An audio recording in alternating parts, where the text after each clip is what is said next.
خب من اجازه بدین سوال ایشونو جواب بدم. بورس ایران همه میگن دستکاری میکنن. بله. یه پروژه بهت معرفی میکنم با 500,000 دلار میتونی بری دستکاریش کنی. ارز دیجیتال. ببین اگه بیشتر سرمایه داشته باشی نمیتونی ارز دیجیتال دستکاری بکنی. سوال ازت میپرسم در مورد کاری که جورج سوروس با پوند انگلیس کرد شنیدید؟ دستکاری نیست. اگر یک شرکت بزرگی با سرمایه بزرگ معامله سنگین سل یا با روی دارایی بگیره نمیتونه دستکاری بکنه؟ همه بازارهای دنیا قابل دستکاری هستند. حالا بورس ایران میگیم بیشتر، ارز دیجیتال خیلی بیشتر، بازار فارکس کمتر. سال 91 ما بورس پذیرش شانگیز رو گرفتیم. البته همیشه هم میگم من بی‌سواد این کارو کردم، اون واقعا هیچ آشنایی نداشتم، ولی همه بورس‌ها رشد کرد. همون زمان این پروژه خود زمینی و خودی ساختمون داره، ولی اصلا اجازه نمیدن که اصلا آقایون اجازه نمیدن که حتی سهامداران نزدیکش بشن. حتی اون سهامی که افزایش باید میدادن از سال 91 تا الان ندادن و حتی اجازه فروش هم ندادن. شما رو ارز دیجیتال سرمایه گذاری کردی یا نه؟ خب پروژه کل مارکت ارز دیجیتال رشد بی‌نظیری داشته. 99% سقوط کرد، 5% رشد کرد. کسی هم نمیتونه بفروشه. ارز دیجیتاله. همینه. شما جواب سوال خودت همون اول گفتی.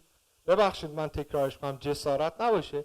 گفتی آقا من البته نسبت به دانش سرمایه گذاری میگم. گفتی من بی سواد بودم موقع خریدم.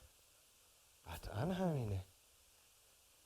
شما من از سوال میپرسم یه چشم میبندم بهت، خب میگم از اینجا بی زحمت برو خودتو بذار آزادی. جرأتشو داری اصلا این کارو بکنی؟ تموم شد. چون چشت بسته است. سرمایه گذاری چشم بسته همینه دیگه. انتظار چی داری؟ خیلی خیلی خیلی سود ببری شانسی بوده. شانسی که من از این پلا چشم بسته برم پایین با مغز نیام رو زمین. شانسه.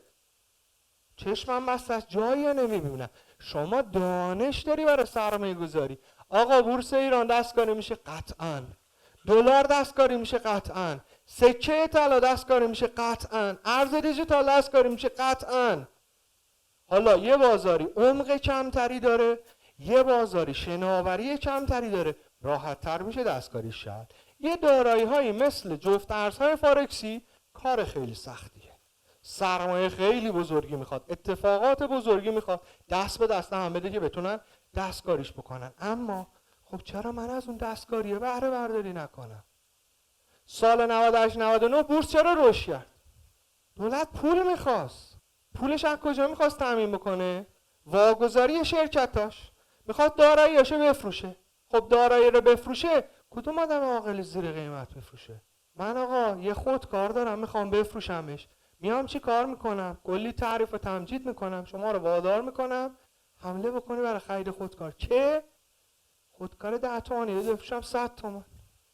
آدم عادی 100 تومن میخره خودکارو.